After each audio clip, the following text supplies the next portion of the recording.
Buen día, soy Melissa Salmón, estudio en la Universidad Autónoma de Chihuahua, en la Facultad de Derecho. Este es el curso de Administrativo 1 a cargo del licenciado Antonio Aguirre. Y pues voy a continuar con el curso desarrollando el objeto de aprendizaje número 5, que son los órganos del Estado. Son 9 puntos a desarrollar: los órganos del Estado y su concepto, los elementos del órgano, el órgano y su titular, el derecho administrativo laboral, lo que se llama burocracia, funcionario de hecho, la legitimidad, la competencia, sus diferencias, la tesis de Ignacio Vallarta, un liberal de 1850 y alrededores, los gobiernos de iure y los gobiernos de facto. Y pues bueno, voy a empezar desarrollando principalmente el concepto del órgano del Estado, que pues se deriva del griego órganon, que significa instrumento, y a su vez con la raíz erg, que tiene aparejada la idea de trabajo. Entonces, pues sí, su significado tiene mucho que ver con su raíz etimológica, y pues el órgano lleva a cabo y manifiesta la voluntad del Estado. El Estado no puede llevar a cabo todas las funciones, tiene que delegar, y pues eso es lo que hace el órgano, ser una herramienta de trabajo para el Estado. Y pues surge la necesidad de distinguirlo desde dos puntos de vista: el objetivo y el subjetivo. El objetivo tiene que ver con la competencia, y el subjetivo ya con la voluntad de la persona y el titular que vaya a llevar a cabo o ejercer las funciones. Entonces, desde el punto objetivo tenemos al órgano institución, que siempre se va a estar establecido en la ley, va a ser permanente, mientras que el individuo, el órgano individuo va a variar, va a ser transitorio porque va a ser una persona física. Entonces es importante distinguir para entender al órgano desde estos dos puntos de vista, pero que al final son uno mismo. El siguiente tema, que es el número 2, son los elementos del órgano, y pues vamos a distinguir todos los elementos del órgano que vienen ahí subrayados: la competencia, la forma y la voluntad. La competencia a su vez se va a dividir en razón de territorio o ámbito espacial, en razón de materia y en razón de grado. La competencia se va a dividir en razón de territorio porque va a estar el órgano actuando ya sea en el ámbito nacional, en el estatal o en el municipal, y va a estar actuando en razón a su materia, ya sea en el sector salud, en el sector de seguridad, y entre otros, y en razón de grado. Depende a su jerarquía, va a tener funciones a partir de su jerarquía. Y lo que respecta a la forma, el órgano va a tener su propia manera de distribuirse, y la voluntad, que ya tiene que ver con la persona quien va a ejercer el cargo de los órganos. El siguiente tema es el número 3, el órgano y su titular. Bueno, que aquí tiene que ver más con el tema anterior, que es la voluntad humana, el tercer elemento, que es la voluntad humana, porque va a ser la persona que va a ejercer la función del órgano, quien tiene una relación con el Estado, y está regulado en el artículo 108. Va a estar regulado en el artículo 108, y se va a conocer como servidores públicos todos los que lleven a cabo, pues, las funciones y las responsabilidades en el Estado de diferentes maneras. Aquí va a distinguirse las responsabilidades, o bueno, se van a distinguir entre los funcionarios. Depende a su duración, a su retribución, a la naturaleza de la relación jurídica que tienen y a la naturaleza de las facultades. Pero dice aquí que no debe de haber esa distinción, y que más bien debemos de distinguirlo porque todos los órganos van a estar establecidos en una ley particular, y por lo tanto ninguno es admisible, ninguno de estos distinciones van a ser admisibles, sino que la que va a ser admisible va a ser la representación y la vinculación. Y pues el funcionario va a crear un vínculo con el Estado, y los demás empleados que lleven a cabo, depende a la forma en la que esté distribuida el órgano, pues van a tener un carácter también, van a tener una vinculación y una relación con el Estado de manera diferente, pero este carácter siempre va a ser eminentemente laboral. Ahora, para entender un poco más, es el tema de la función pública, y pues aquí nos hablan, bueno, hay varias teorías para explicar la naturaleza jurídica de la función pública, y si no me equivoco son 4. Son tres teorías. La primera del derecho real, que tiene que ver como con un origen civilista, la teoría política y la teoría de civilista o de derecho privado. En la teoría de derecho real nos va a hablar que el funcionario va a tener va a tener la capacidad de transmitir onerosa o gratuitamente, o sea que va a ser parte de su patrimonio esta función. En la política, en la que menciona que es una relación como obligatoria, en la que tiene que prestarle al Estado sus servicios, y en el derecho privado o civilista, en la que está haciendo una prestación de servicios, una prestación a cambio de una onerosa retribución.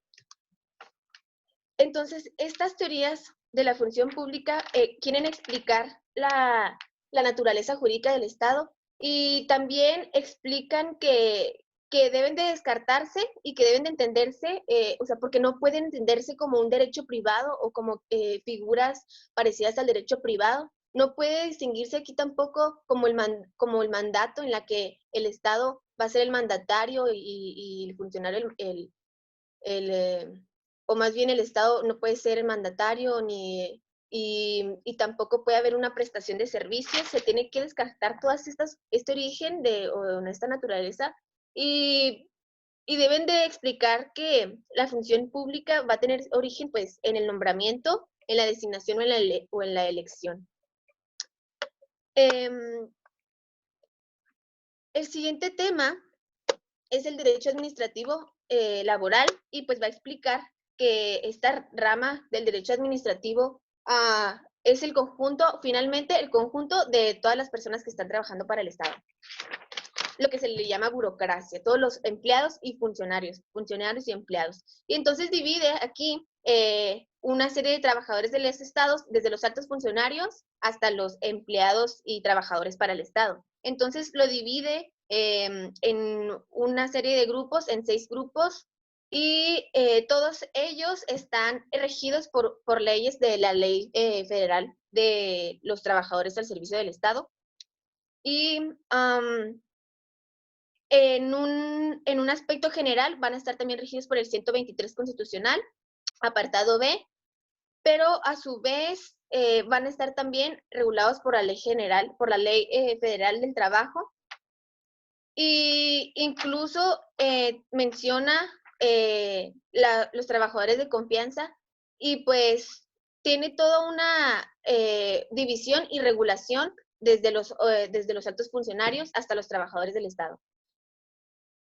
Todos tienen sus propias leyes, y así es como van a estar rigiéndose. Ahora voy a entrar a la explicación de los funcionarios de hecho. Los funcionarios de hecho,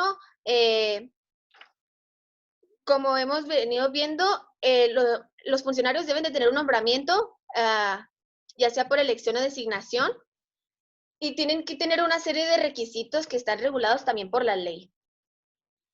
Entonces, por lo contrario, si ellos no tienen los requisitos pues, y llevan a cabo funciones, vamos a estar entrando en esta figura, en el funcionario de hecho. Entonces, entra aquí una explicación teórica, que son 2 tesis, las tesis del error común y la tesis de Gastón Yese. Y en el error común explica al funcionario de hecho, antiguamente lo explica como hay un esclavo, este esclavo realiza funciones como un funcionario, como un pretor, pero sabiendo que no puede realizar estas funciones, beneficia y perjudica a personas. Entonces, por ese hecho, tienen que darle validez como si fuera el funcionario, pero a raíz de esto, de que todos estaban en un error común. Pero pues se niega también esta teoría, porque dicen que no podemos compararlo con figuras nuevamente de derecho privado. En la tesis de Gastón dice que tiene que darle validez cuando entramos a esta figura, porque hay un interés general o hay una necesidad, hay un estado de necesidad aquí, porque el orden jurídico siempre tienes que darle seguridad a las relaciones jurídicas por los principios del derecho. Entonces dice que se le va a otorgar validez, pero que tiene que haber unos requisitos que se tienen que cumplir, como los actos formales, que debe de estar debe de emanar, sí, de la autoridad competente, debe de estar dentro de su esfera de competencia. O sea, tiene que actuar realmente como si lo estuviera haciendo, pero faltando uno de los factores, que es el nombramiento, o sea, la legitimidad. Aquí vamos a entrar en esta diferencia. También el autor divide del libro, divide aquí, el autor de esta teoría divide los funcionarios de derecho y el usurpador. Entonces, el de derecho es el que sí se encuentra en la posesión del cargo, la ejerce, el de hecho en el que se encuentra en posesión, pero le falta uno de los requisitos, y el usurpador en la persona que toma el cargo, ejerce las funciones y carece de toda investidura. En el artículo 150 de nuestra legislación del Código Penal Federal, sí establece, hay una sanción al funcionario que se atribuya ese carácter y pues por su parte tiene una responsabilidad. Aquí entramos en la legitimidad de competencia, que para entender más o menos el funcionario de hecho y de derecho, pues es importante. La legitimidad en este caso consiste en la reunión de todos los requisitos, y la competencia es el conjunto de facultades que la ley va a otorgar al órgano para ejercer sus funciones. Por lo tanto, la legitimidad pues va a tener todos los requisitos, y la competencia puede estar competente, pero puede tener incluso una falta de legitimidad. La tesis de Ignacio Vallarta, bueno, este liberal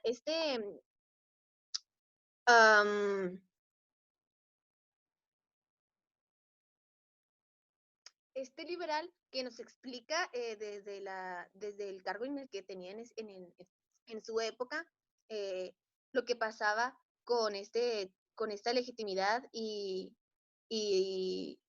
competencia. Ahora le hallaban algo de incompetencia.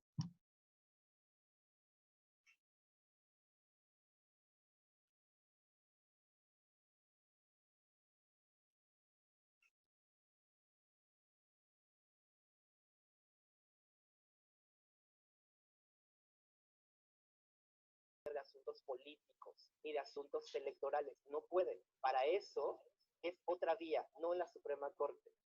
Y la opinión de Vallarta es tan fuerte que la Corte durante toda la etapa de Vallarta se niega a conocer de la actividad electoral y política hasta hoy día. Es decir, los tribunales no pueden convertirse en un remedio o en un recurso que utilicen aquellos que perdieron en la contienda política para tratar de ganar en los tribunales lo que perdieron en las urnas. Vallarta es un convencido que la Corte no tiene por qué estar inmiscuida dentro de este aspecto político, y que lo que se debe hacer es separar el tema de la sustitución en caso de falta del presidente o de la sucesión presidencial, para que sean otros órganos los que intervengan, y que la Suprema Corte se... Y pues bueno, como pudimos ver, no quiere lastimar la soberanía local, y eso es lo que dice Ignacio Vallarta, un jurista mexicano. El siguiente tema y último es algo muy interesante, son los gobiernos de facto, o sea, derecho, que diga de jure, de derecho, y de facto, de hecho. Entonces, pues es muy importante, porque si se considera como un gobierno de derecho, pues se reconoce completamente. Pero cuando es reconocido, pues de facto, en un ámbito internacional, pues es muy importante. Aquí cito un ejemplo que se dio cuando Carranza pues es reconocido como presidente. Pero otro ejemplo es lo que se dio pues en el gobierno de Venezuela, y pues no solo le importa solo el derecho administrativo, sino también al internacional. ¿Por qué? Por todos los problemas que se vienen dando, que si es reconocido o que si no, si tiene todos los requisitos o no. Es algo muy importante, no, en este caso hago la distinción, este sería un gobierno, no solamente un funcionario. pero pues recae en esta figura que sería el presidente y pues es en este caso una persona en la que recae. Y pues bueno, eso es todo. La verdad es un tema que a mí me apasiona, me gustaría verlo incluso con más detenimiento y dando específicos ejemplos en lo que vamos, en lo que llevamos en nuestra pues, legislación actual. Muchas gracias y eso es todo.